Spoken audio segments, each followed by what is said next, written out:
Então, para fazer uma introdução antes de começar as apresentações. Meu nome é Anne Carina, né, eu sou coordenadora do Núcleo de Apoio Psicossocial e Psicopedagógico da UFAM, da Faculdade de Medicina. E, primeiramente, eu gostaria de agradecer, né, a participação de todos vocês aqui. E eu vou começar fazendo a apresentação das pessoas que vão fazer a exposição, né? Então, cada um, eu vou dar o tempo de 20 minutos, e aí, depois a gente abre para discussão, para perguntas que forem aparecendo. Então, quem quiser fazer alguma pergunta, pode colocar ali no chat, que a gente vai olhando, e depois, quando terminarem as apresentações, a gente passa para os profissionais responderem, né? Então, eu vou apresentar o Dr. Flávio Antunes de Souza. Ele é mestre em Ciências da Saúde, professor de Urologia da UFAM, membro da Sociedade Americana de Urologia. Nós temos aqui com a gente também a Larissa Gabriela Lins, ela é psicóloga pela UFAM, mestre em processos psicológicos da saúde pela UFAM também, especialista em sexualidade, gênero e direitos humanos. E atualmente ela é psicóloga hospitalar do FCCOM, também atua na clínica. Temos também a assistente social Maria do Socorro Azedo Lobato, que é chefe da unidade de atenção psicossocial no Hospital Universitário Getúlio Vargas. Então, a gente já conhece a Socorro aí de outros tempos, né? Quando ela também é supervisora de estágio, preceptora da residência multiprofissional. Né? Então, quando eu fiz ali a residência multiprofissional, eu tive ali contato profissional com a Socorro. E aí eu posso dizer que ela é uma excelente profissional. Então, para iniciar, eu vou passar para o doutor Flávio, né, que ele tem uma apresentação para fazer. E aí, o senhor pode iniciar, quando tiver já tudo ok aí. Ok, tá me ouvindo bem? Sim, estou ouvindo. Tá, E ok. aí, naquele esquema, quando a pessoa estiver apresentando ou falando, todo mundo com seu microfonezinho desligado. Pode começar. Ok, primeiro gostaria de dizer que é uma grande satisfação poder estar participando desse evento. É extremamente interessante, uma abordagem muito rica, muito interessante. A gente sabe que as questões psicossociais têm uma influência direta no resultado dos procedimentos cirúrgicos ou mesmo dos tratamentos clínicos, e essa abordagem profissional também, ela com certeza melhora muito o resultado dos tratamentos. Tá? Eu vou falar um pouquinho mais no início sobre alguns aspectos técnicos, porque não tem como a gente deixar de falar sobre câncer de próstata sem entender o que é a doença, o que ela leva como consequência, qual a importância dela. Tá, tá ok aí? Tá visualizando os slides? Ainda não tô, vocês estão visualizando? Não? Ainda não. Não, não estou.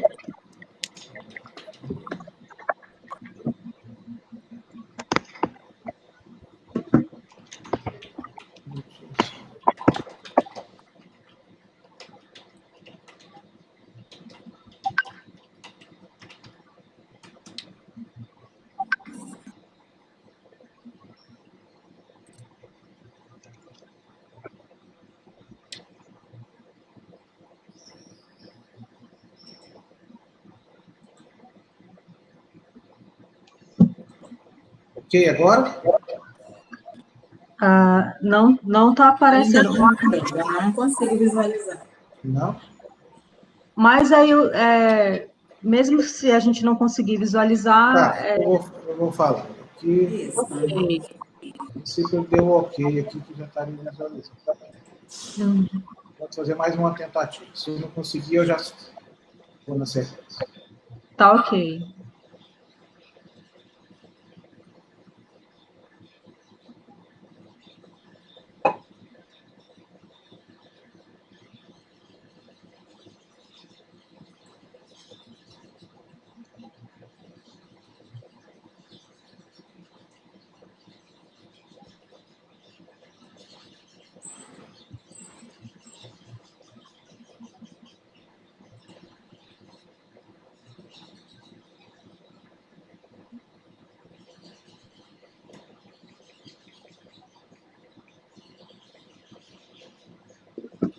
Bom, não apareceu não, né? Não, não apareceu. Tá bom, então eu vou dando sequência. Bom, então, como foi dito, meu nome é Flávio Antunes, né? Eu sou urologista, sou professor de urologia da Universidade Federal do Amazonas. E, bom, a próstata, ela é uma glândula, e para que ela serve, essa glândula? É uma glândula que está imediatamente embaixo da bexiga. Na verdade, a função da próstata, se ela não tivesse existência hoje, ela faria pouca falta. Tá? Ela ajuda na produção do esperma, mas não é o órgão básico de produção, e produz substâncias que ajudam na nutrição e na defesa contra infecções, contra o espermatozoide, vamos dizer assim. E a próstata, ela tem duas doenças principais que acometem ela, que são o aumento benigno e o câncer de próstata. Geralmente, essas doenças, elas estão relacionadas com a idade. Então, a partir dos 45, 50 anos, o câncer de próstata aumenta a sua frequência. E o aumento benigno também. Um detalhe importante em relação à próstata é que o canal da urina, a uretra, é uma pena que não estamos conseguindo projetar aqui, mas o canal da urina passa no meio da próstata. E qualquer crescimento que afeta a uretra, ou então cresce no sentido da uretra, influencia ou pode levar a sintomas relacionados com o ato de urinar. Então, esses sintomas relacionados com a próstata geralmente são dor para urinar, dificuldade para urinar, o paciente refere que vai ao banheiro muitas vezes, às vezes levanta à noite muitas vezes para urinar. Um detalhe importante em relação ao câncer é que ele acomete principalmente a zona periférica da próstata. Então, para que o câncer de próstata dê sintomas, ele precisa atingir a região mais central da próstata, que é onde passa a uretra. Então, por isso, nas fases iniciais do câncer de próstata, geralmente não tem sintomas, porque está longe da uretra. Quando vai chegando mais próximo da uretra, vai crescendo esses tumores, é que vão surgindo os sintomas. Bom, e qual é a importância do câncer de próstata? É o segundo câncer mais frequente entre os homens, perde apenas para os tumores de pele, chamados não melanomas. Sabemos que a cada 7 minutos é feito um diagnóstico de câncer de próstata. Uma pessoa morre a cada 40 minutos devido ao câncer de próstata. Cerca de 25 a 30% de todos os homens que têm câncer de próstata morrem devido a essa doença.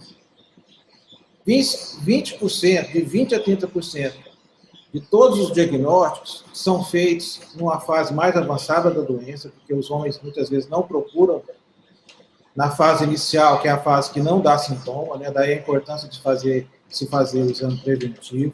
Essa estatística é uma estatística de países desenvolvidos. Aqui no Brasil, a gente estima que o diagnóstico em fase avançada é em torno de 40%, porque aqui se procura menos.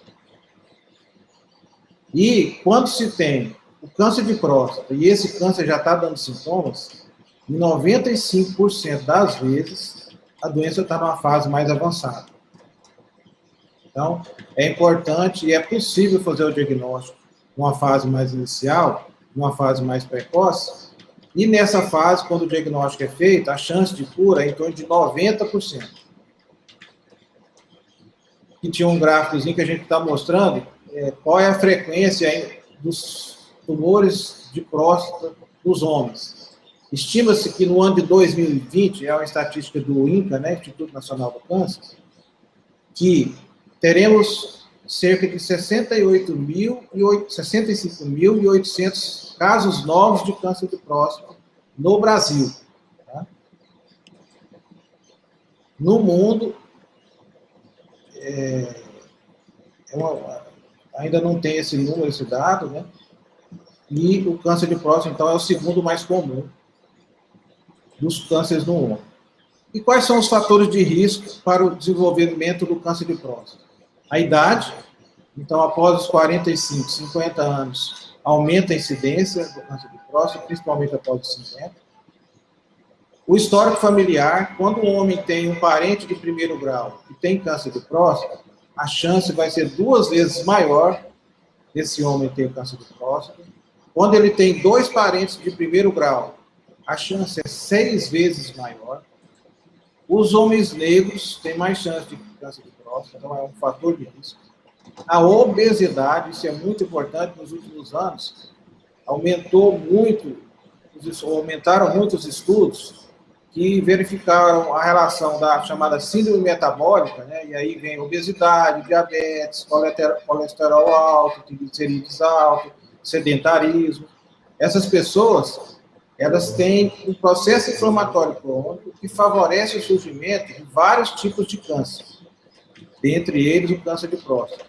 Então, a gente sabe também que os hábitos alimentares, ingesta excessiva de gordura, baixa ingesta de frutas, baixa ingesta de legumes, isso influencia diretamente na chance de ter câncer de próstata.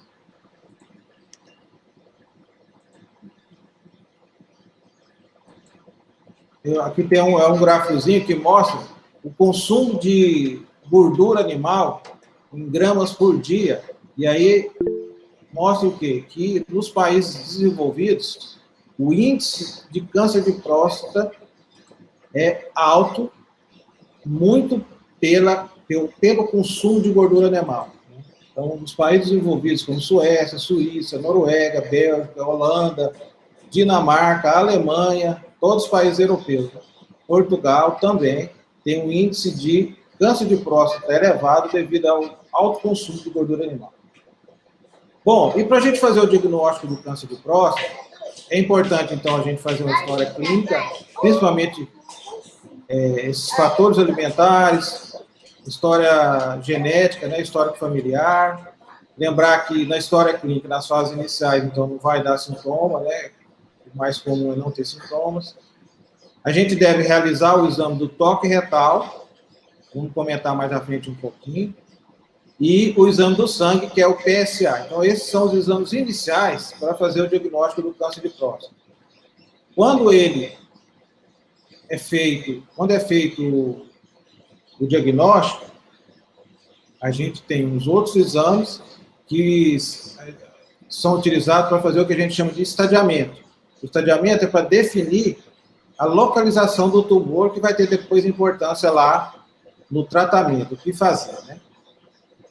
Bom, em relação ao exame do toque, é um exame muito importante. O exame do sangue, que é o PSA, é um exame que levanta a suspeita do diagnóstico de câncer de próstata em 70% a 80% dos casos. Em torno de 30% dos homens que têm câncer de próstata, esse exame de sangue é normal. Daí a importância do toque retal para complementar a avaliação inicial, que vai levar ou não a gente a ter uma suspeita do câncer de próstata. Bom, o toque retal é um exame simples, é um exame indolor, e que, quando ele está alterado, o que acontece, o que o médico vê no toque?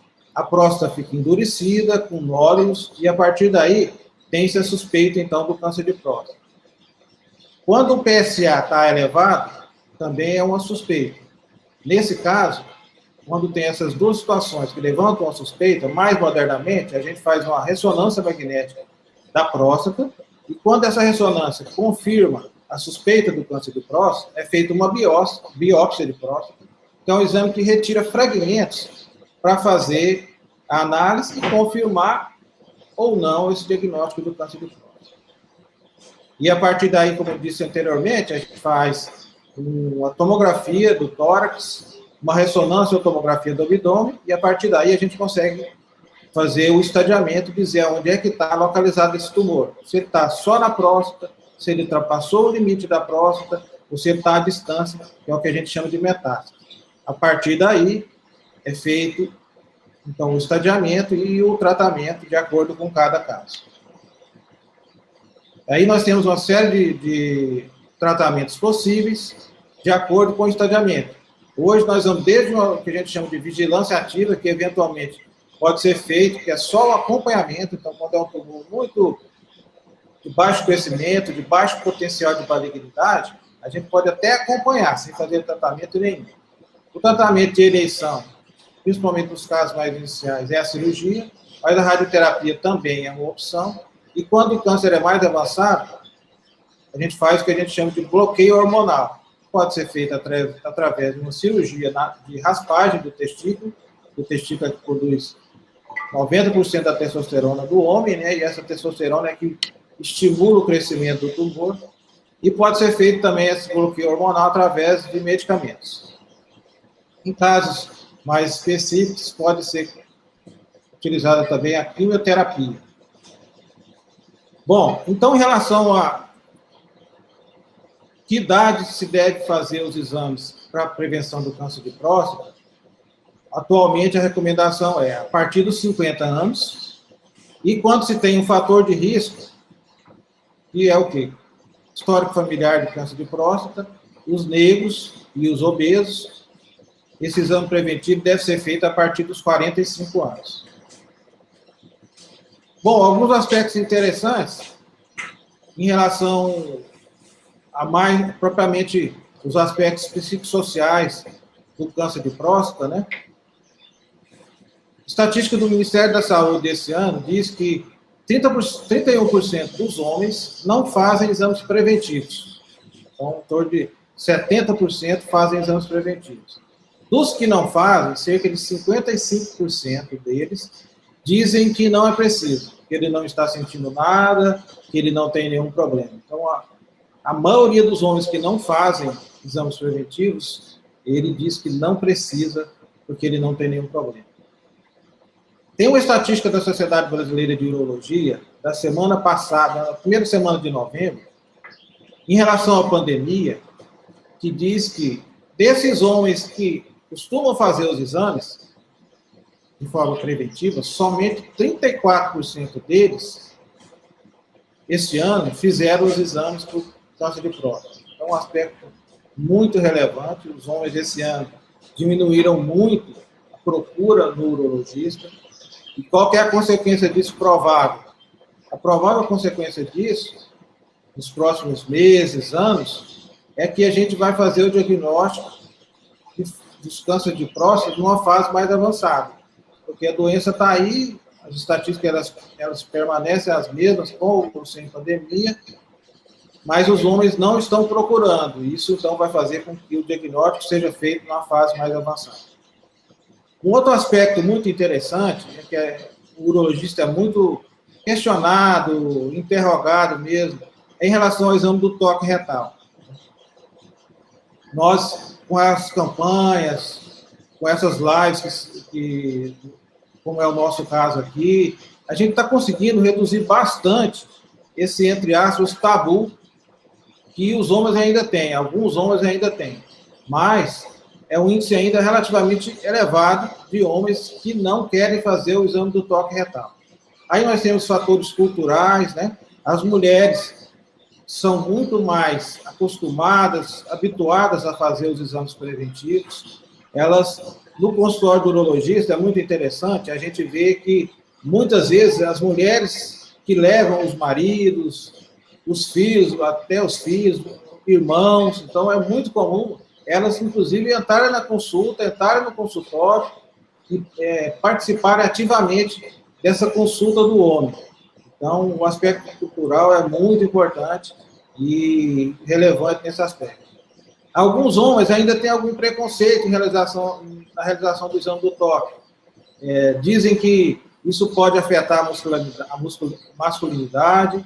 Alguns têm medo, dizem que têm receio de que vai ter dor, que vai sentir um desconforto muito grande. O que a gente pode dizer com total segurança, de experiência já de muitos anos de estar acompanhando esses pacientes, de estar exercendo a urologia? O exame do toque é um exame indolor. A gente pode dizer que, no máximo, a pessoa vai sentir um desconforto leve, não dói, não é um exame dolorido. Na prática, o que a gente percebe quando a gente conversa com os pacientes e vai fazer o exame do toque? Depois que se faz o exame, o que eles dizem para nós? Poxa, doutor, eu tive tanto receio, eu fiquei tão preocupado em relação a esse exame, e é tão tranquilo e tão rápido, realmente é um exame muito tranquilo. É um exame que dura 15, 20 segundos, e esse exame não interfere em nada, não tem nenhuma relação, não vai influenciar em nada na questão da masculinidade do homem. Tá? Então, esse é um aspecto muito interessante de, muitas vezes, tira realmente o homem da consulta no urologista. Bom, a princípio, o que eu tinha para comentar era isso, e aí estou aberto para poder responder qualquer dúvida e estamos acompanhando aí.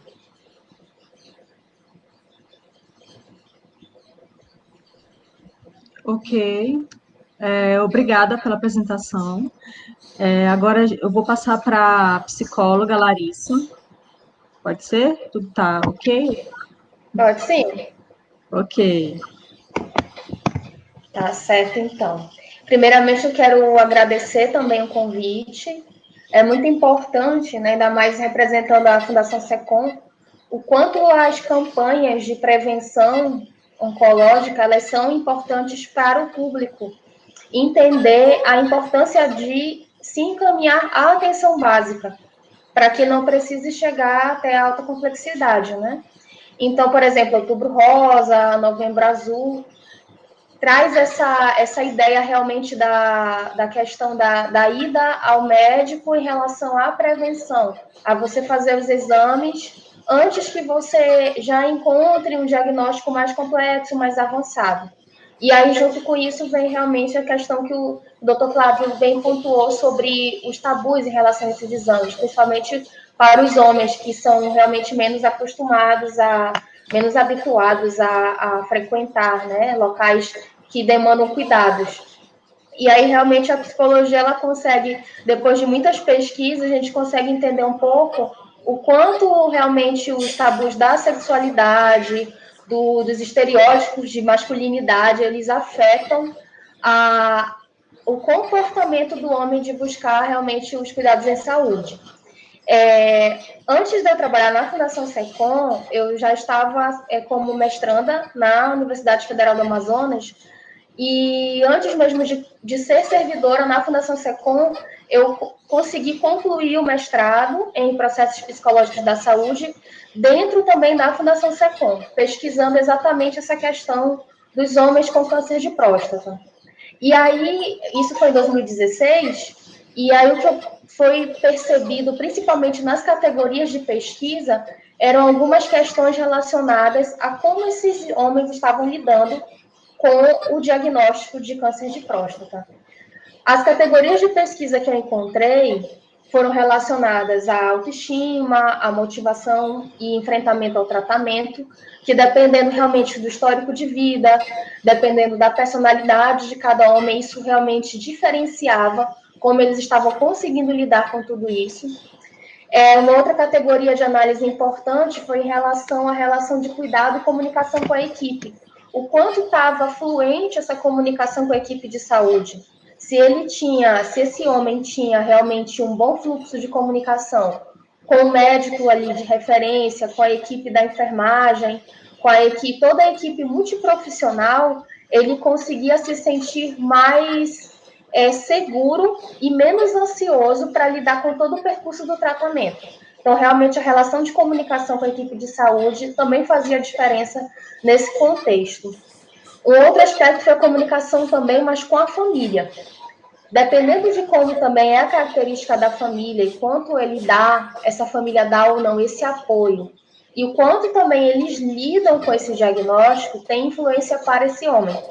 Principalmente no momento em que ele precisa dar uma pausa nessa função de provedor, que nós sabemos atualmente que hoje em dia, homem e mulher são provedores da família, né? Mas o homem ainda com toda essa carga social, essa cobrança social de continuar sendo provedor, ainda que em meio a alguns impedimentos, como nesse caso, problemas de saúde.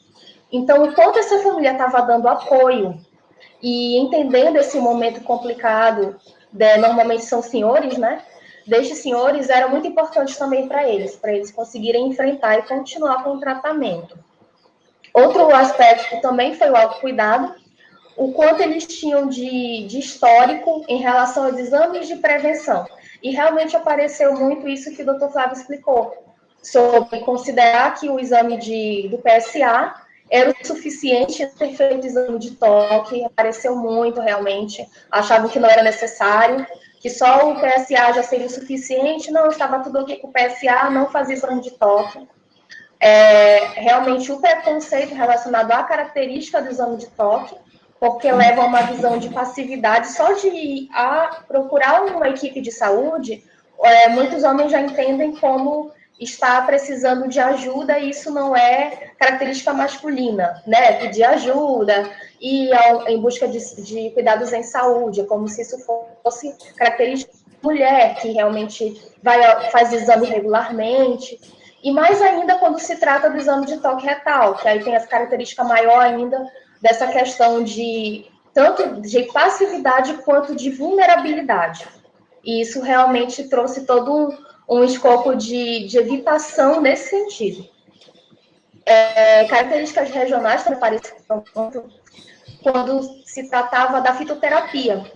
O quanto eles estavam conseguindo acompanhar o tratamento oncológico, quimioterapia, cirurgia, junto com chás. E aí vem toda a característica da nossa região. Então, eram muitos senhores, normalmente vindos do interior do Amazonas, que estavam fazendo o tratamento na Fundação SECOM, e comentavam muito, chá da folha da graviola, eu estou tomando também, juntamente com o tratamento. Então, é sempre bom estar enfatizando que é preciso manter, se eles querem manter a questão da ingestão de chás, mas que também junto continuem com o tratamento hospitalar, né, ambulatorial.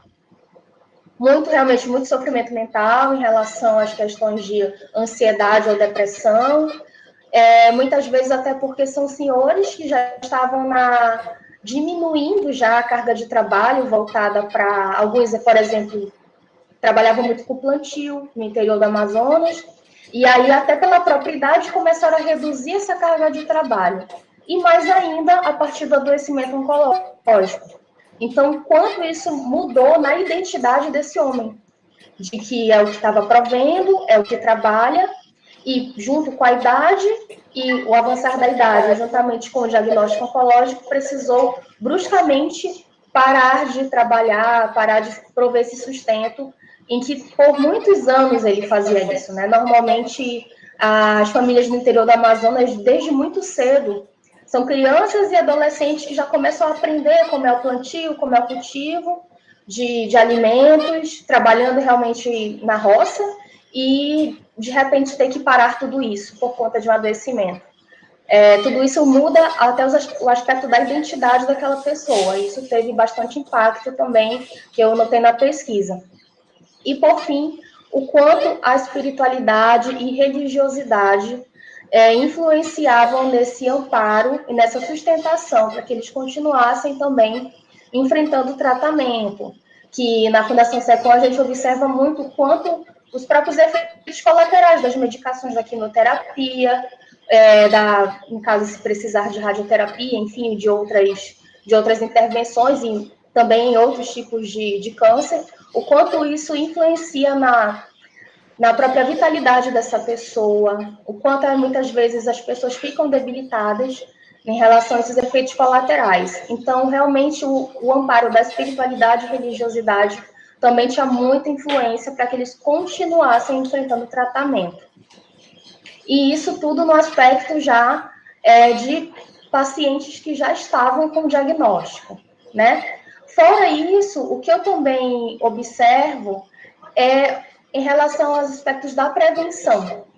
Então, por exemplo, homens que têm uma visão muito mais atualizada e menos preconceituosa em relação às questões de orientação sexual, eles conseguem lidar realmente muito melhor com essa questão do tabu do exame, que, como o doutor falou, até fico feliz de ouvir do doutor, porque agora eu posso também passar para as pessoas que ainda têm essa visão realmente muito fechada do exame, o quanto é um exame rápido, indolor e totalmente sem esse momento muito prolongado de que pode ser constrangedor para este homem, né?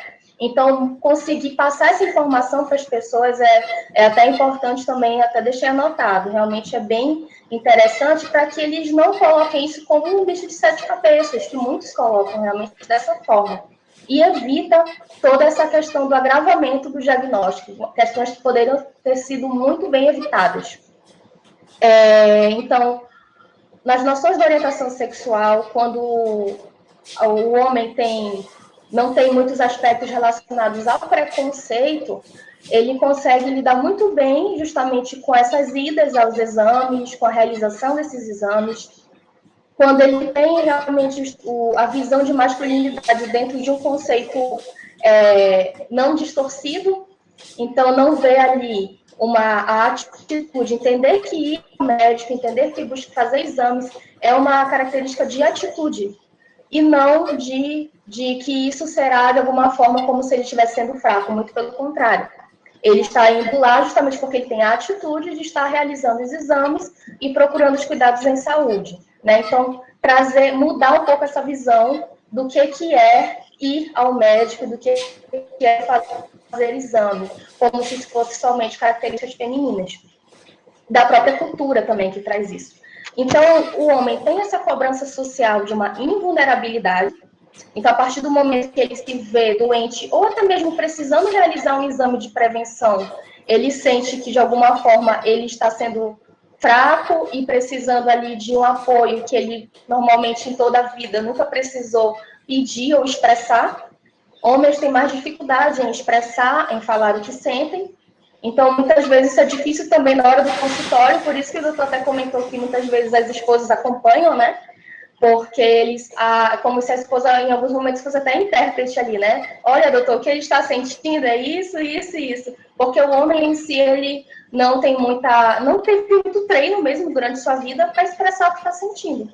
Então, alguém fala por ele naquele momento. E aí, esse é também um momento que, a partir da mudança dessa visão de costumes do homem começar também aí em busca da sua saúde, ele consegue treinar isso também durante sua vida, a partir do momento que ele também aprende a se expressar e dizer o que está sentindo, sem isso ser alguma vergonha, ele acha que é algum comportamento de fraqueza, né? Essas questões dos adoecimentos oncológicos em si, principalmente quando tem ligação com o sistema reprodutor, com as questões da sexualidade, influenciam muito a autoimagem, a autoestima e o comportamento mesmo da sexualidade do homem. Por quê? Porque refletem justamente em algumas questões que eu falei sobre capacidade do provimento familiar, sobre a virilidade ou sexualidade, que são estruturantes na identidade masculina. Então, a partir do momento que não necessariamente as consequências desse tratamento podem afetar ou não, mas só de ele imaginar que pode afetar, já influencia muito na reação deste homem no momento de manter e continuar o tratamento.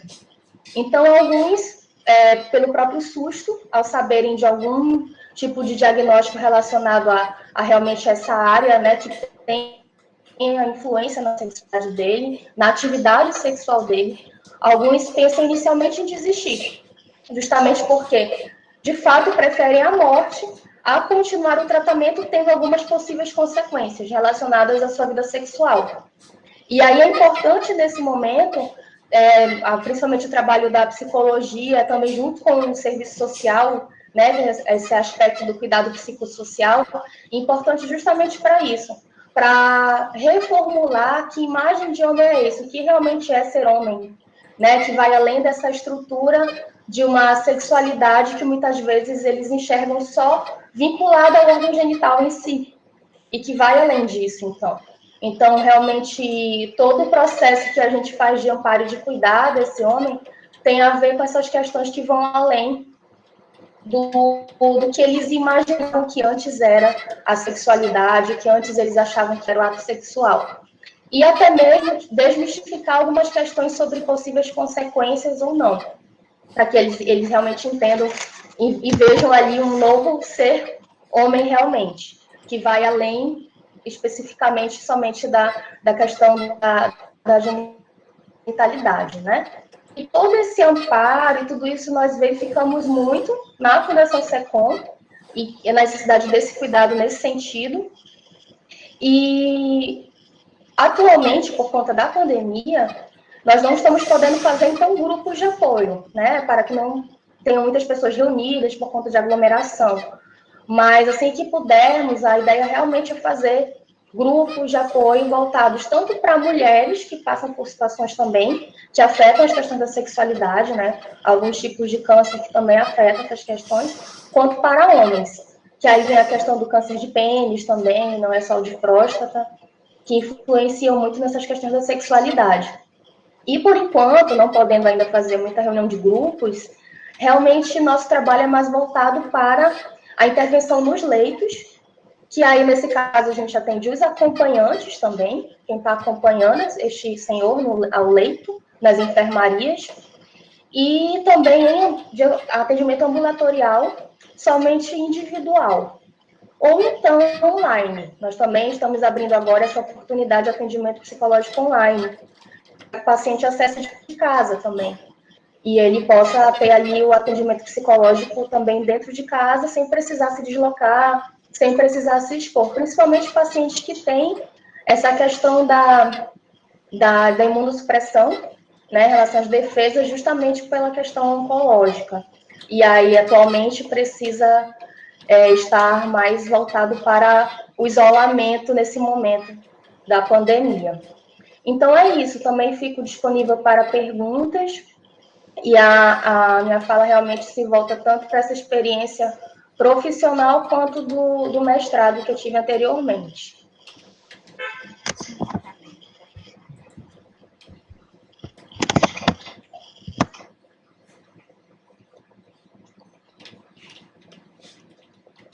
Muito obrigada pela fala, Larissa. Vou aguardar a Socorro voltar, né? Porque eu acho que ela acabou saindo, então deve ter dado algum problema lá com ela. Vamos aguardar uns minutinhos para ela retornar.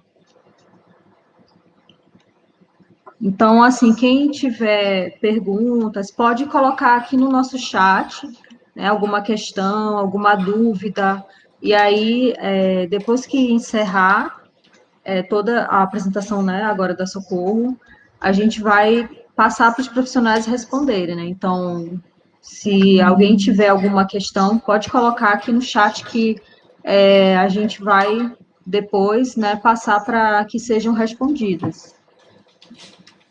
Ela já está retornando aqui, eu estou falando aqui com ela, né? Deu um problema e a internet dela.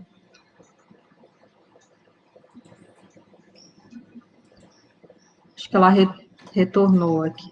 Oi.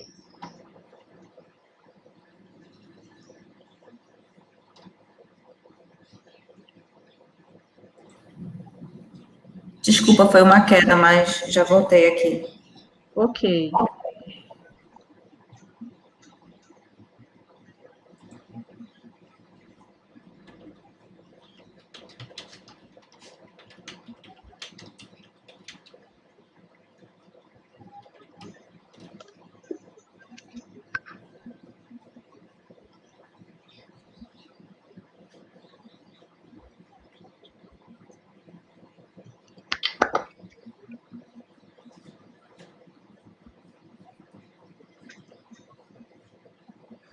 Pode iniciar. Oi? Oi, boa tarde. É isso que eu ia perguntar, que eu não acompanhei o final. Então, posso começar. Sim, pode começar. A tua câmera tá desligada. Está desligada? Sim. Ok? Ok.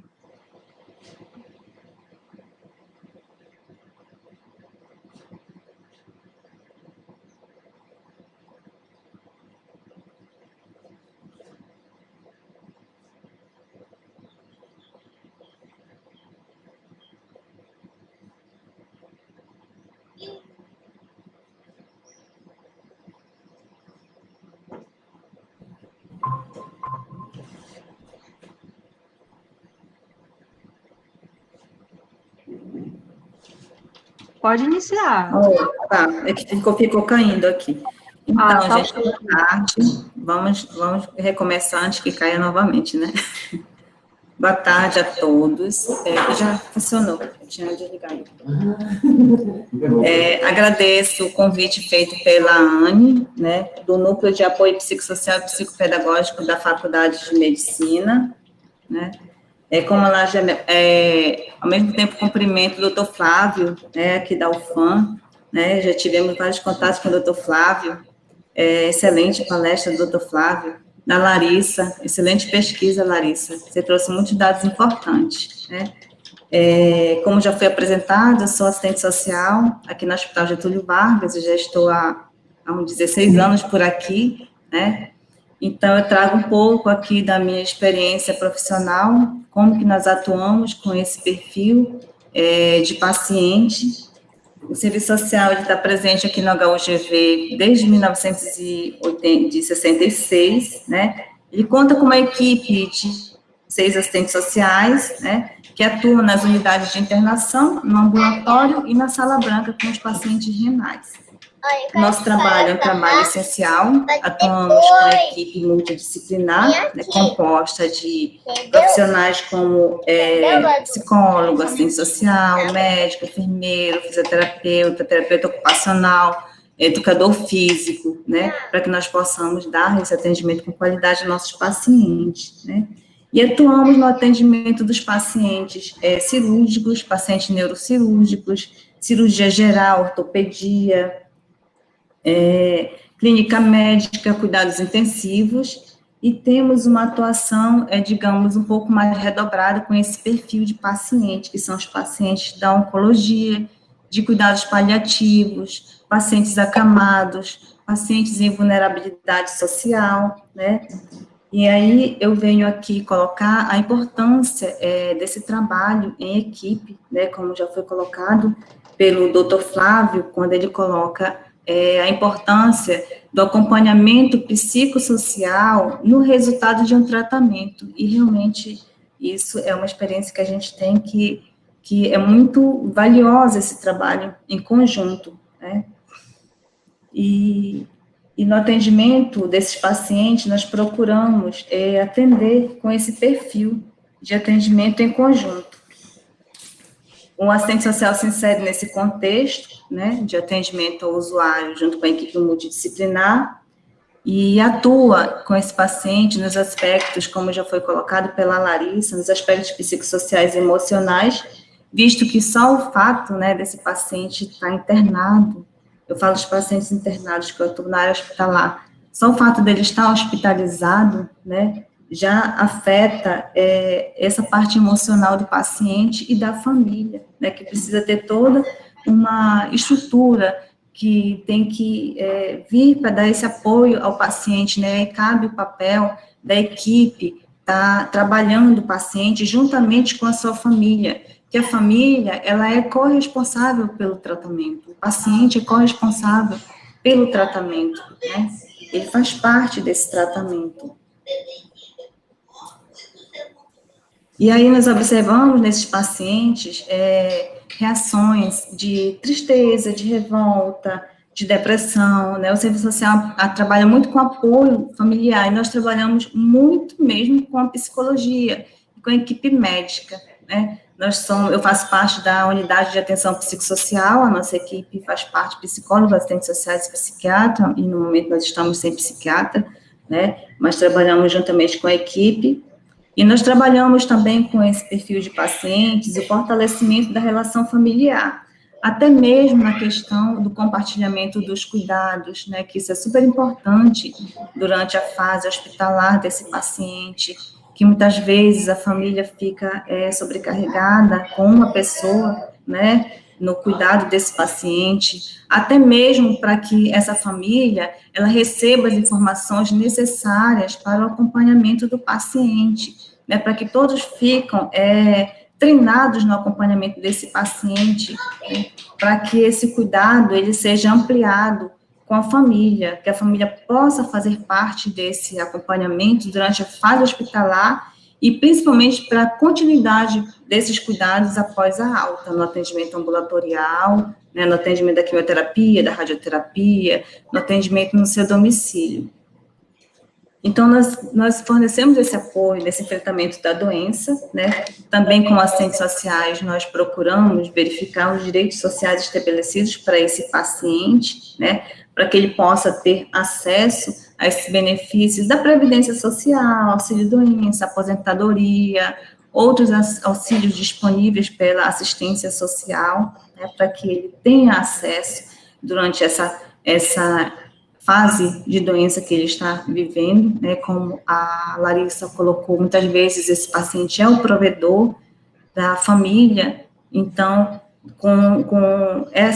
sendo afetado por essa doença, né, ele passa, muitas vezes, a depender de outros membros da família, então, a gente entra nesse atendimento realmente para estar munindo de informação à família e está buscando esse apoio, monitorando, munindo a família de informações para que ela possa assumir, nesse momento, esse papel, né?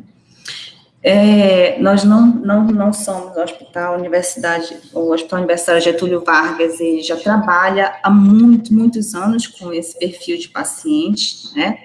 Entre outros pacientes oncológicos, porém, nós passamos a atender mais diretamente esses pacientes, né, doutor Flávio, a partir de 2015, quando o hospital trabalhou na habilitação da oncologia aqui no Getúlio, nós já atendíamos esses pacientes, já fazíamos cirurgias oncológicas, né, porém não éramos habilitados para oncologia, e em 2015 saiu essa habilitação, hoje nós somos habilitados na cirurgia oncológica, é bom deixar claro, não é? Na cirurgia oncológica apenas, na especialidade de ginecologia, cirurgia de tórax, aparelho digestivo e urologia, né, com os cânceres. Né. O perfil desse paciente que a gente pode colocar, é o que tem as estatísticas, o doutor Flávio já colocou, são pacientes idosos, a gente que faz a entrevista com todos esses pacientes que são admitidos no hospital, são pacientes de baixo poder aquisitivo, né, são pacientes que chegam ao Getúlio Vargas por meio da rede de atendimento, pacientes vindo dos diversos municípios, né, vizinhos, até mesmo de outros estados, né, que nos procuram para atendimento via Sistema Único de Saúde, pela regulação. Esses pacientes, eles são atendidos no ambulatório Araújo Lima, onde são atendidos pelas consultas, também pela equipe de serviço social, eles são encaminhados pelas especialidades ao atendimento do serviço social no ambulatório, onde eles são orientados quanto aos encaminhamentos, quanto aos benefícios sociais. No caso de paciente encaminhado para o TFD, eles recebem toda a orientação necessária para esse TFD, né? Na internação, esses pacientes são atendidos no 5º andar, na unidade de cirurgia geral, né? Esses pacientes, eles são atendidos dentro de um fluxo, né, de atendimento com a equipe multidisciplinar. Nós fomos aprendendo a lidar, né, um pouco com esses pacientes, de acordo com as demandas que foram surgindo e com a experiência que nós já tínhamos de pacientes crônicos, de pacientes com cuidados paliativos, né. Os instrumentos de trabalho do serviço social com essa demanda, né, eu vou citar alguns aqui para vocês. Nós temos um plano de trabalho que norteia a nossa atuação aqui dentro do HUGV. Nós temos um POP, né, que é um plano operacional que permite a padronização das nossas tarefas no âmbito gerencial e no âmbito técnico, né, no lidar com o paciente. Nós temos uma ficha social que constitui uma entrevista, quando o paciente interna no HUGV, ele passa no serviço social para que ele possa fazer essa entrevista. Então, o assistente social vai passar a conhecer o contexto familiar desse paciente, a condição econômica desse paciente, né, possíveis necessidades para intervenção da equipe junto com esse paciente, que isso é super importante, né, esse primeiro contato, esse acolhimento no momento da internação. Palestras educativas, geralmente nós trabalhamos com as palestras educativas. Antes da pandemia, nós tínhamos essas palestras, nós tínhamos projetos de extensão com os alunos da faculdade, né, de serviço social, da psicologia, que trabalhavam essas palestras conosco, né, aqui com nossos pacientes internados e com os pacientes do ambulatório, né. Um membro da nossa equipe, é uma psicóloga, ela começou um trabalho em relação à saúde do homem, a fazer uma pesquisa e também a trabalhar com essas palestras em relação à saúde do homem no ambulatório e no hospital, ainda um trabalho muito no início, né, mas é uma iniciativa super importante, né, como a Larissa já colocou, esse tipo de atividade é importante na questão dessa questão da cultura, do preconceito, e que realmente os homens, eles não procuram o serviço de saúde, por achar que o serviço de saúde é muito mais para as mulheres, né? Eu também já atuei na atenção básica, e esse perfil que você citou é um retrato desse atendimento na atenção básica, né? Geralmente as mulheres que comparecem, as mulheres chegam para agendar a consulta, as mulheres chegam com os maridos para uma consulta, as mulheres chegam com os filhos para uma consulta, né? Então, realmente, é dessa forma, e quando você vai fazer realmente um exame, procurar um médico, você já está numa fase complicada de tratamento, né?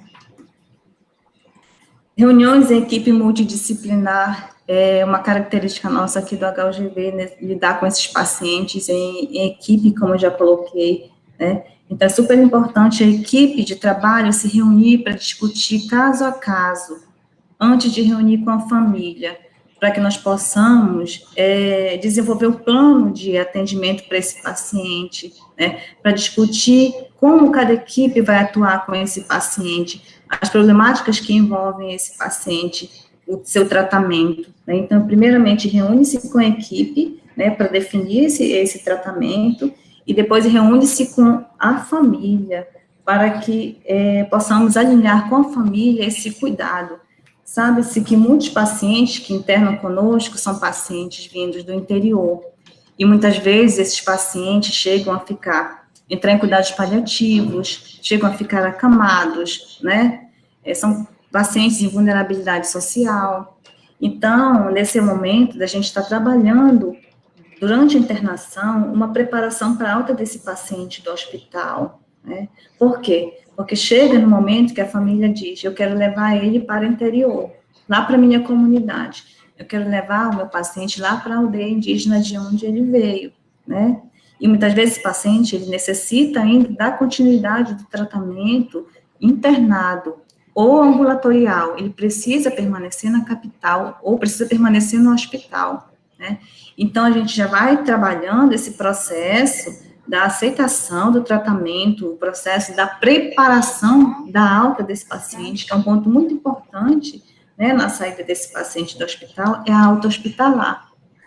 Muitos desses pacientes precisam de equipamento de saúde para a alta, como, por exemplo, sonda, cadeira de rodas, né, um paciente que é acamado, que chegou a ficar acamado, que precisa da alimentação enteral, que ele pode sair de alta para casa com esses equipamentos. Então, a equipe se reúne com a família, faz todos os encaminhamentos, a parte médica e o serviço social encaminha todos esses processos para aquisição dos equipamentos, para que esse paciente tenha condição de alta para casa, com esses equipamentos necessários para a manutenção desses cuidados, né? Então, é aí que nós entramos, né, nas orientações, nós entramos na questão da articulação com a rede para trabalhar esse paciente e a família, que a família ela recebe todo um treinamento para esse cuidado com o paciente.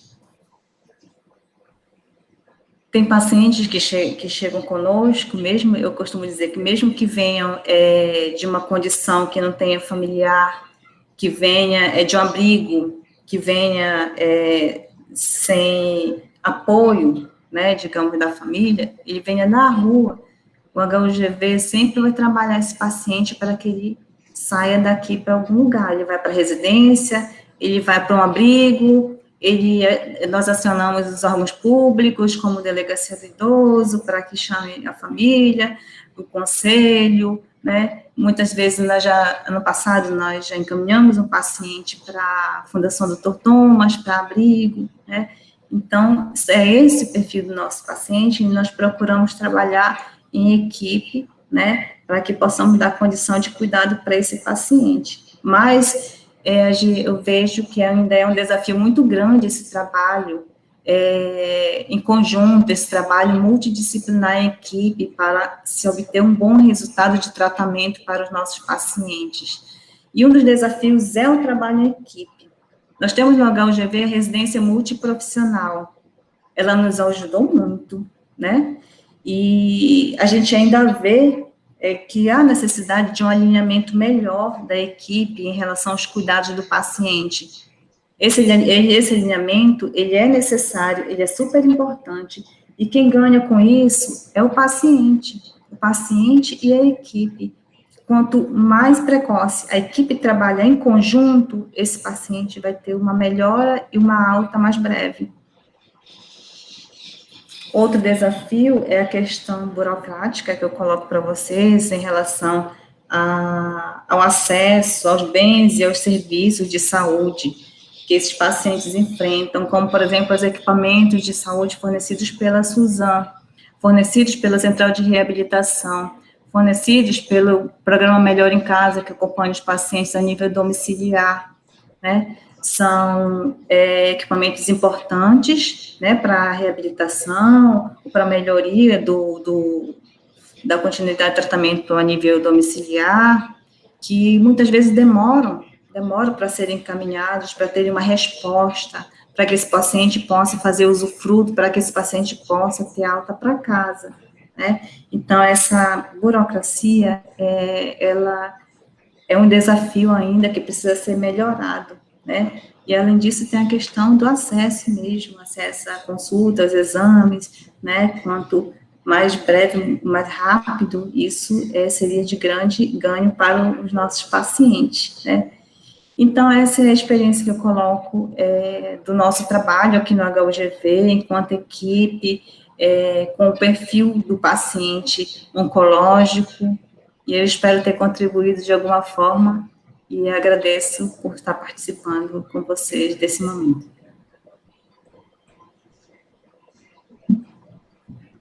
Muito obrigada. Com certeza foi de grande importância, né, a sua contribuição aqui na nossa discussão.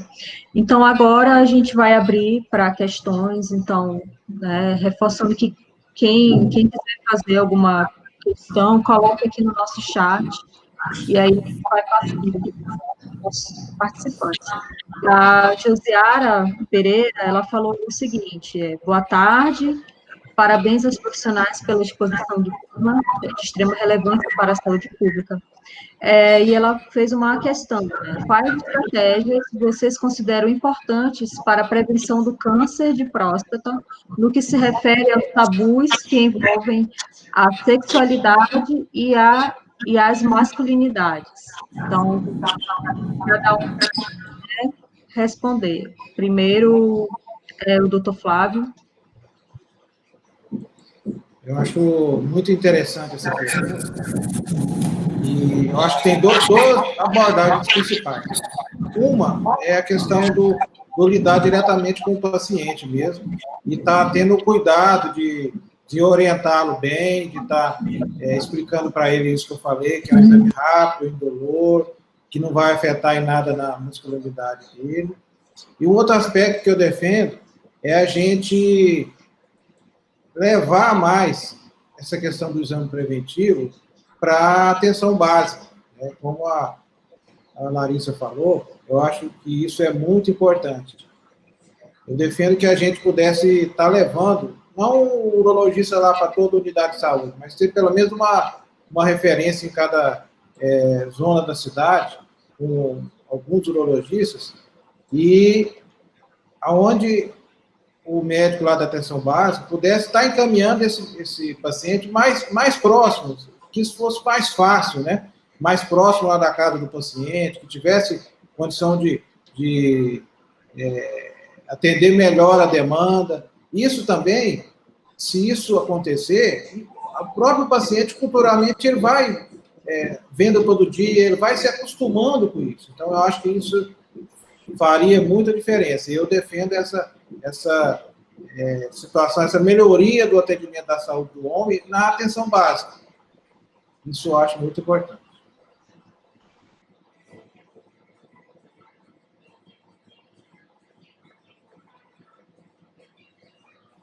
Eu concordo com o doutor Flávio. Essa questão da informação, realmente, ela é super importante.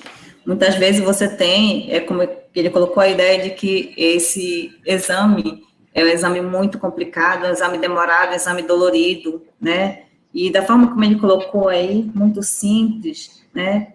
Eu acredito que a falta de informação faz com que ele se afaste, que ele não procure o serviço, que ele não procure fazer um exame preventivo, né? E o acesso, o fácil acesso aos exames preventivos seria de grande utilidade. Exatamente. E justamente por conta dessa questão da disseminação de conhecimento, é importante tanto a educação em saúde, que é exatamente isso, né? Mostrar a questão da importância do exame, como é feito esse exame, e a educação em sexualidade em si, para mostrar o quanto realmente, o que é realmente, o que são realmente essas masculinidades, quais são realmente os conceitos voltados para isso, e principalmente o porquê que realmente, trazendo a ideia do próprio, questão do preconceito em si, tanto quanto ao exame, quanto às questões que a gente vê atualmente em relação aos direitos humanos mesmo, sobre o quanto as questões da homofobia estão muito vigentes e que a gente vê que tem relação exatamente com essas questões das características do exame, né? Então, quanto mais a gente leva mesmo a informação para a sociedade, menos a sociedade fica omissa, alheia aos cuidados em saúde, e menos também ela fica alienada em relação a esses conceitos, porque justamente pelo medo do que possam achar e pensar, questões que não têm a ver com inferioridade ou características voltadas para as questões da sexualidade, muitas vezes são colocadas dessa forma, né? Então, são situações, às vezes, voltadas para próprios comentários pejorativos em relação ao exame, e tudo isso que é embasado numa visão totalmente deturpada das próprias questões da sexualidade, do que são em si as diferentes formas de orientação sexual, e o que isso tem a ver ou não tem a ver com uma ida a um exame, com a própria realização de um exame. E, além disso, o que a gente pode também observar são as próprias questões da valorização do SUS, por exemplo, nesse sentido, né? Na pesquisa do mestrado, eu também pude ver, depois analisando os dados, que tinha muito a ver, todas as características que eu encontrei tinham a ver com tudo que o SUS preconiza. E aí eu pude fazer uma relação com um dos teóricos da psicologia, que é o Carl Rogers, que fala muito da questão ele é do humanismo, então a gente pode ligar muito com a questão da humanização mesmo, que o próprio SUS traz. E aí esse teórico, Carl Rogers, ele fala de 3 pontos importantes. A empatia, a aceitação positiva incondicional e congruência. E isso, traduzindo para a lei do SUS, a 8080, está tudo lá escrito.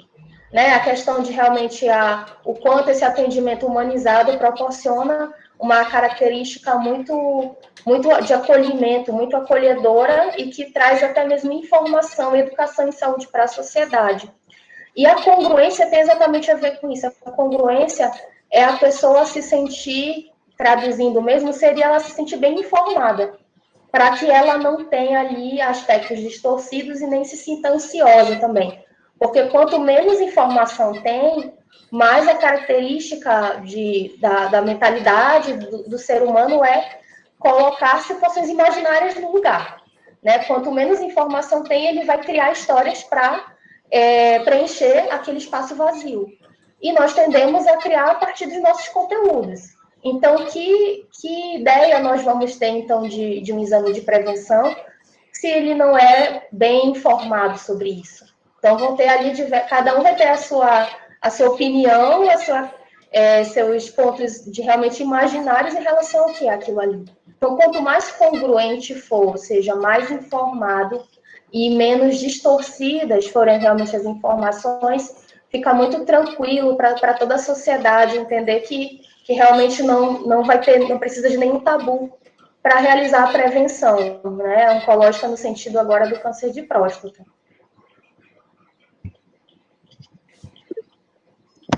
Ok, obrigada pela contribuição. A gente tem aqui uma questão aqui, algumas questões que também que fizeram, que chegaram aqui, e a Nilza, ela fez uma colocação aqui também. A Nilza, ela é nossa assistente social, ela trabalha na nossa equipe, né, depois até eu vou pedir para ela se apresentar aqui, e ela comentou assim, né, boa tarde, exposição maravilhosa, o preconceito masculino é muito latente. O que os profissionais podem fazer para desmistificar esse preconceito? Pois, como foi dito, os homens têm dificuldade de quebrarem tabus. Então, quem gostaria de responder, né?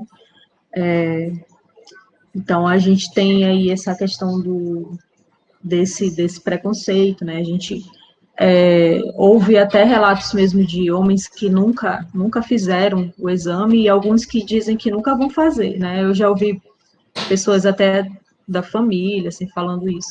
Então, como que a gente, como profissional de saúde, como que a gente pode desmistificar isso? Como que a gente pode ir de contra, né, esse pensamento, né?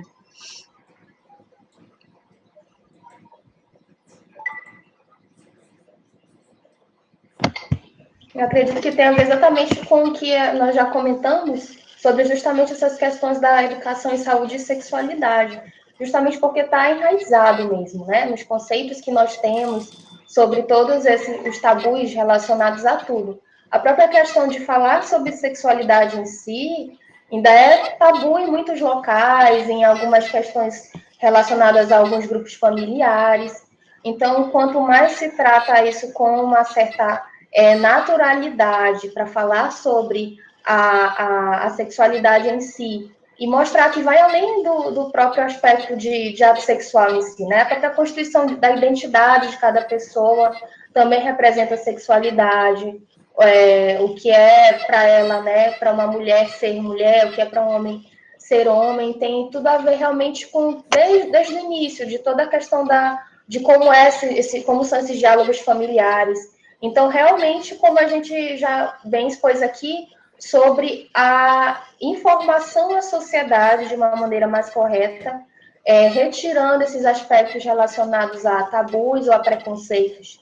E aí, a partir disso, essas novas formações familiares vão trazer essas informações desde o berço mesmo, para que tenha mais naturalidade em se falar e aí se entenda melhor, né, o que é realmente cuidado em saúde, o que tem a ver em si realmente com questões sexuais ou não, o quanto também as questões de passividade em relação a ir ao médico, se colocar, né, vulnerável para ser cuidado ali, o que isso não tem de vergonha nenhuma nisso. Então, tudo isso são pontos que devem ser de comunicação entre as próprias famílias, mas que isso tem que surgir realmente no início com uma informação à sociedade, para que as famílias comecem a aderir isso dentro dos seus lares.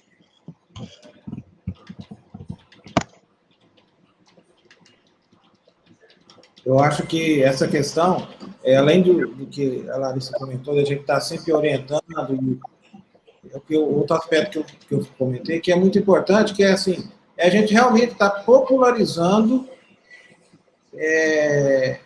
essas situações. Então, o homem, realmente, ele precisa ter acesso, ele precisa estar próximo ali do médico, ele precisa conseguir fazer os exames, como a Socorro comentou.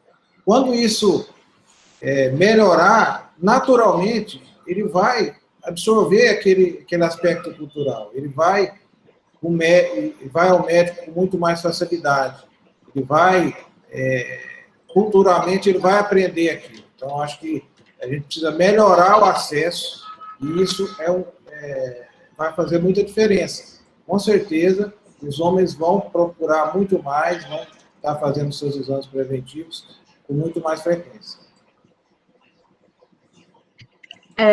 Eu tenho uma questão, né? Então, qual seria a melhor abordagem? Por exemplo, se eu tenho um pai, se eu tenho um tio, se eu tenho um marido que tem essa resistência, né, de fazer o exame. Então, qual seria a melhor abordagem para que essa pessoa pudesse se sensibilizar a procurar, a fazer o exame? Eu acho que depois a Larissa, ou se eu quiser comentar, eu acho importante. Mas o que eu costumo fazer, geralmente?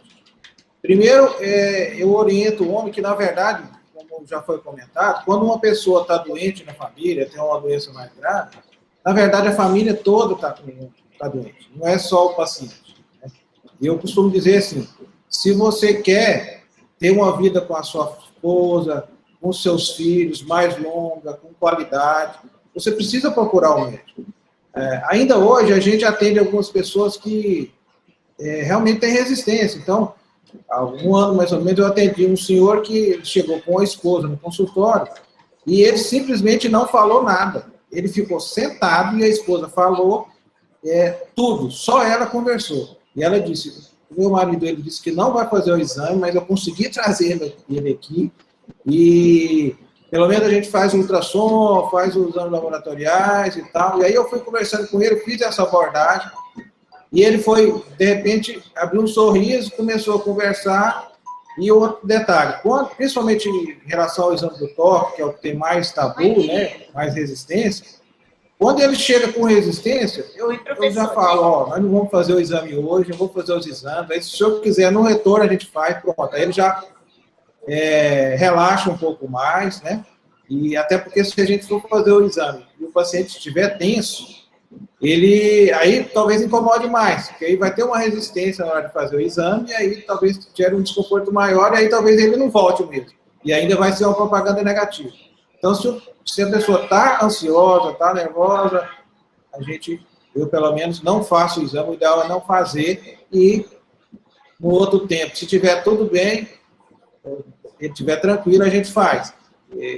Muitas vezes o paciente vem uma vez, vem duas, ele fala, você está tranquilo para a gente fazer? Não, aí depois ele volta, vem, a maioria das vezes vem e volta no dia que ele está mais tranquilo, a gente faz só o exame do toque. Então é isso. Assim, Anne, acredito que a abordagem com a família é uma das estratégias, né, que eu usaria nesse caso, porque pessoas próximas ao paciente, ela tem condição de contribuir, de ajudar, de receber a informação, passar para outros familiares e ajudar no convencimento desse paciente, né? Porque muitas vezes a própria família, ela também não conhece. E se o paciente diz que não vai fazer o exame, que ele tem uma ideia em relação a esse exame e a família está desinformada, ela também não tem essa informação, ela não vai poder ajudar.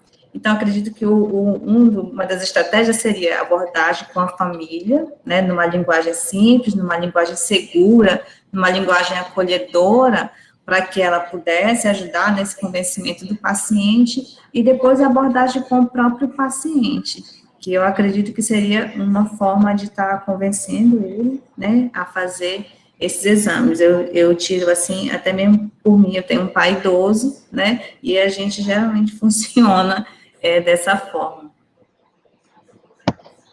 Isso mesmo, e também enfatizando exatamente o cuidado com a família, para mostrar exatamente como o doutor falou, né, para continuar provendo ou para continuar cuidando, é importante também se cuidar. Então, sempre incentivando também esse aspecto depois que você se cuidar, você vai poder continuar protegendo e cuidando da forma como você sempre fez durante sua vida, né? Porque muito também das características identitárias masculinas é exatamente também a proteção. Quanto ele consegue proteger a família. Então, realmente enfatizar isso. Para continuar, você precisa também parar para se cuidar também. Isso também é um ponto positivo para os outros. Né? Muitas vezes também mostrar, olha, quanto a sua família fica preocupada de você também não fazer os exames que são relacionados à prevenção. E isso também pode tranquilizar a sua família. Então, se você quer também prover um bem-estar para sua família, também precisa se cuidar, para que eles não fiquem preocupados e você continue a realizar suas atividades com eles.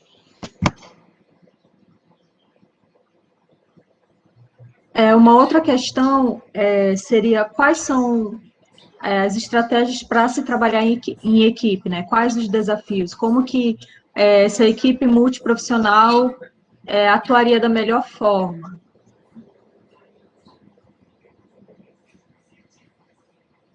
Assim, como eu coloquei na minha apresentação, o trabalho em equipe, ele é super importante, desde o momento, se for, eu falo de um paciente internado, se for um paciente internado, desde o momento da sua internação, né, para que vá se trabalhando esses aspectos em relação à resistência, ao tratamento, as questões de vulnerabilidade social, questão de abandono, questão de, né, que surgem durante o período de internação, podem estar sendo trabalhadas com a equipe desde o momento da internação, né?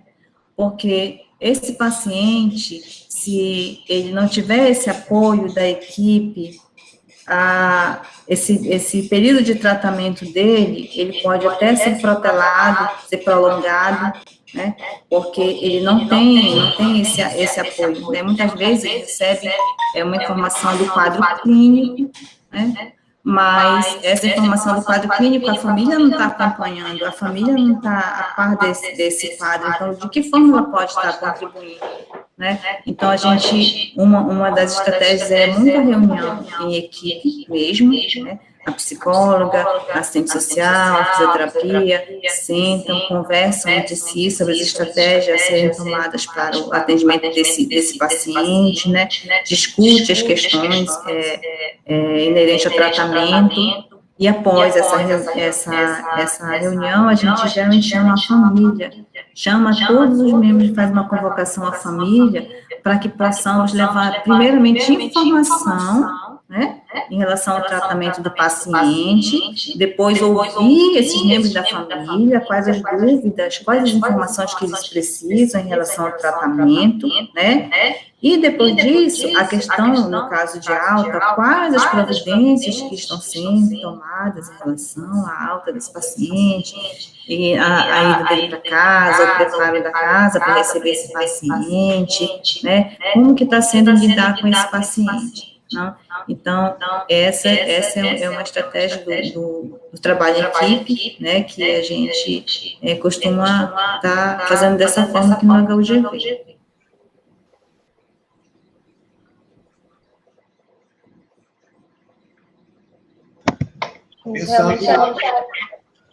Pode falar.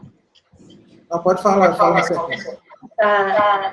Só realmente enfatizar a questão da comunicação mesmo, entre a equipe, justamente porque cada peça ali, né, daquele conjunto, realmente vai trabalhar um determinado aspecto daquele ser humano, mas também junto se constrói um outro conhecimento. Também são ali conhecimentos complementares. Então, realmente as reuniões de equipe, né? Exatamente isso, juntamente com essa questão mesmo da comunicação. A cada atendimento, ou um atendimento multidisciplinar, ou um atendimento que se fez isolado, exatamente levar esse feedback para o restante da equipe. E aí, claro, preservando as questões de sigilo, né? Porque cada também profissão tem alguns aspectos de sigilo que são inerentes àquela área que não precisam ser compartilhados exatamente. Mas tem outras informações que realmente são bem relevantes para o conhecimento da equipe. Então, realmente, conseguindo separar isso, né? O que eu vou falar, o que é importante eu falar, que vai ser relevante para o fisioterapeuta, que vai ser relevante para o assistente social, e nisso conseguir fazer todo esse jogo de informação. Isso é muito importante para o próprio atendimento àquele paciente específico.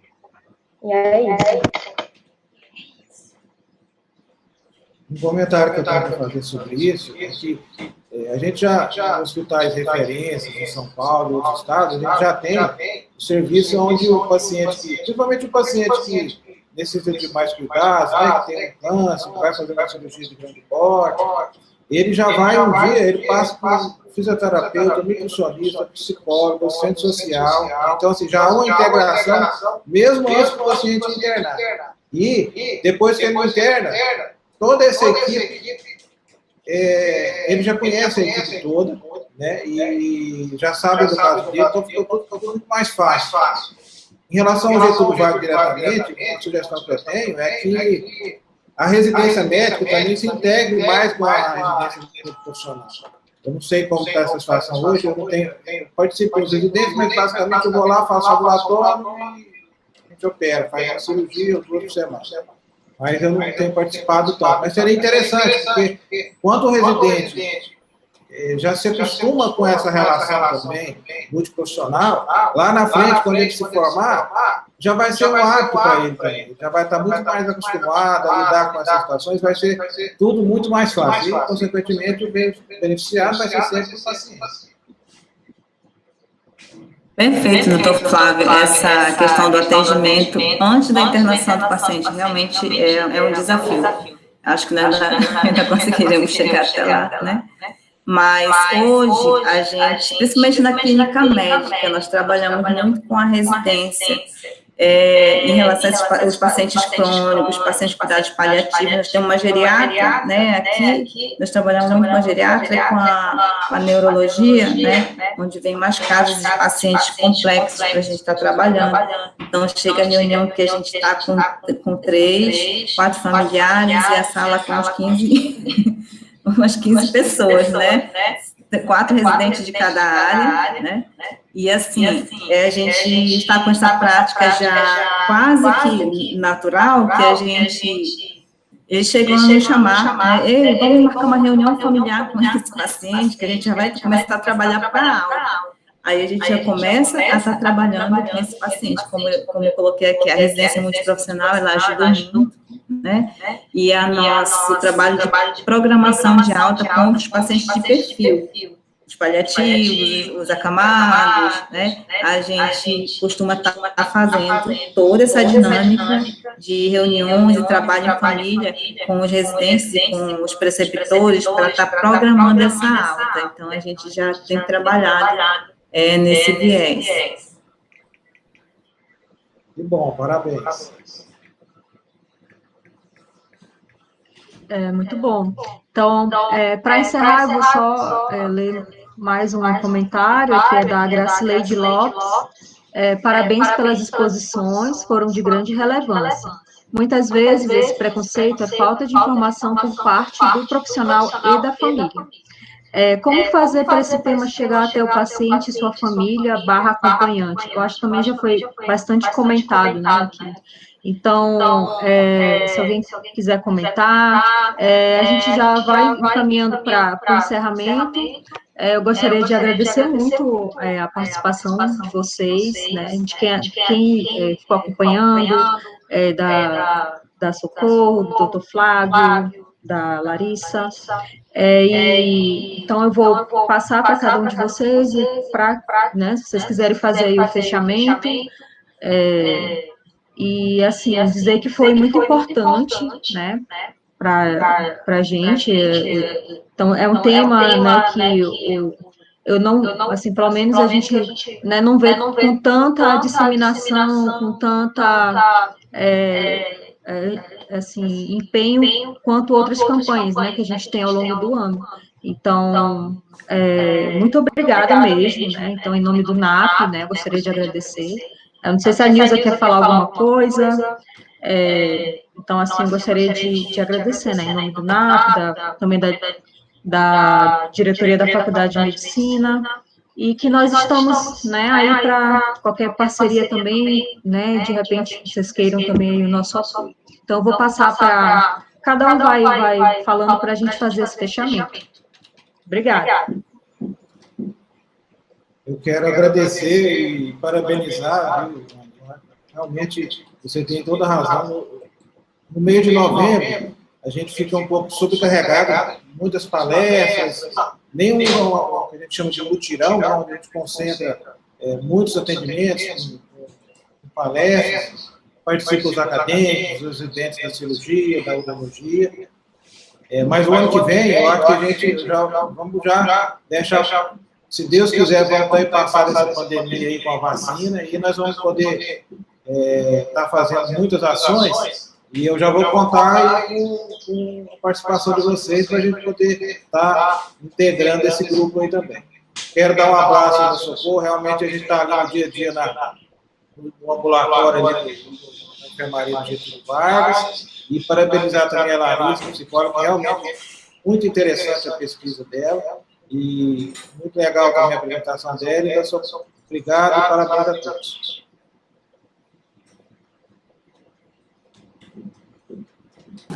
Bom, também quero agradecer o convite feito pela Faculdade de Medicina, né, por compartilhar experiências aqui com o Dr. Flávio, né, excelente profissional, excelente palestra, né. A Larissa, também gostei muito da pesquisa, Larissa, muito boa, gostaria de ter acesso a essa pesquisa, né. Eu não tenho dados muito aprofundados na saúde do homem, mas me interessei muito.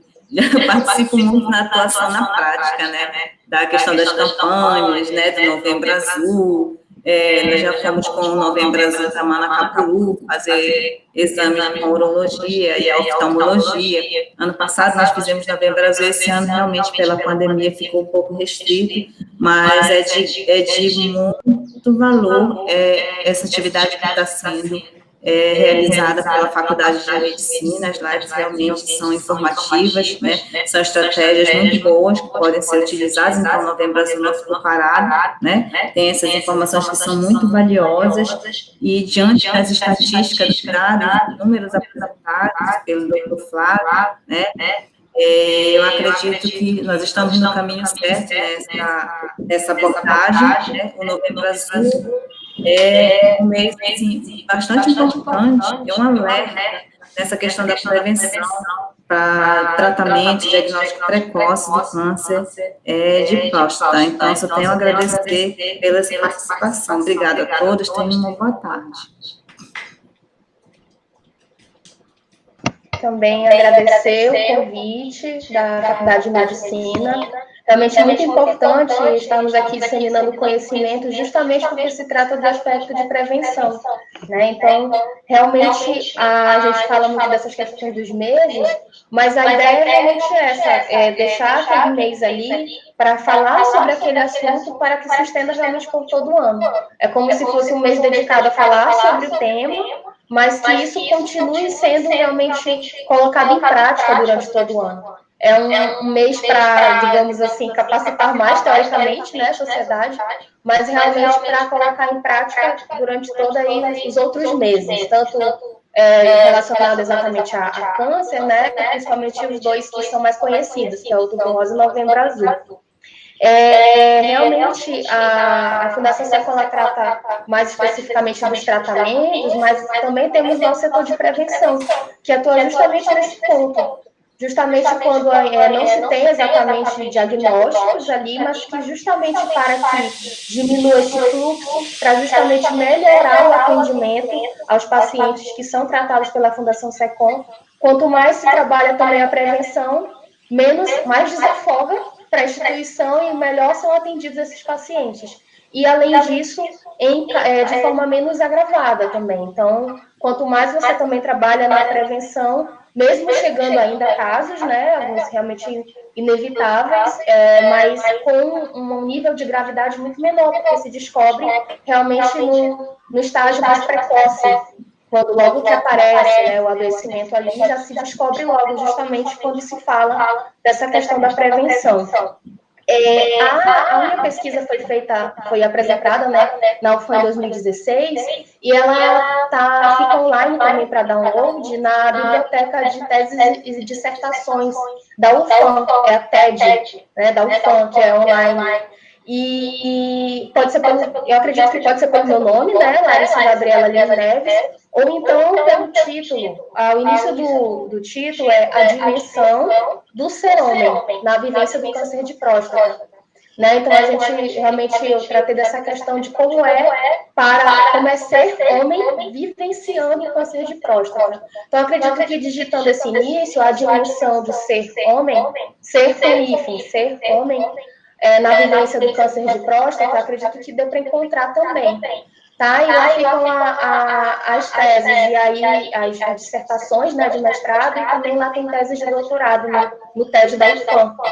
E aí também agradecer muito também o conhecimento compartilhado aqui do Dr. Flávio, da Socorro também, pelo HUGV. Muito importante toda essa conexão também entre as instituições, para que a gente conheça e aumente aí o nosso network mesmo, né, entre as pessoas, os profissionais, para que a gente atenda melhor o público que chega até nós. Muito obrigada.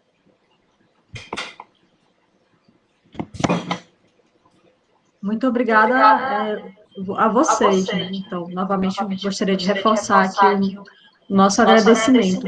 E lembrando que essa live ela vai ficar salva lá no YouTube da Faculdade de Medicina. Eu vou só passar agora para a Nilza, né? Como eu falei antes, nossa assistente social também que está aqui com a gente, ela vai falar um pouquinho também.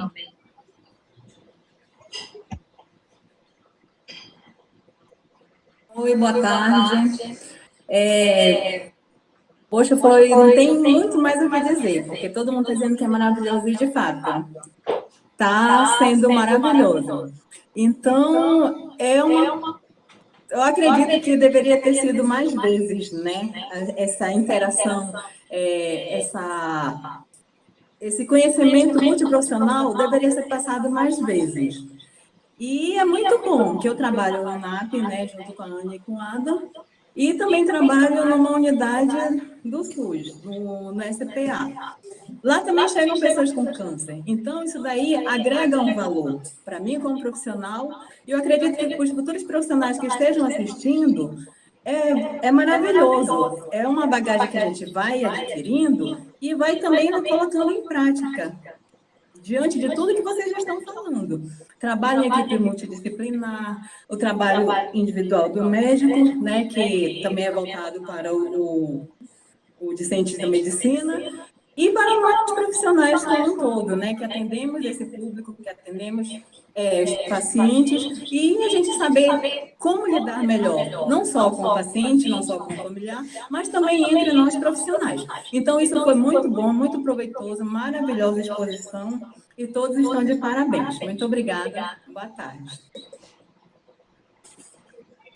Então, boa tarde a todos. A gente vai dar como encerrada aqui a nossa live, né? E lembrando que qualquer futuros eventos, contribuições também a gente está à disposição, né? E aí, né, reforçar que quem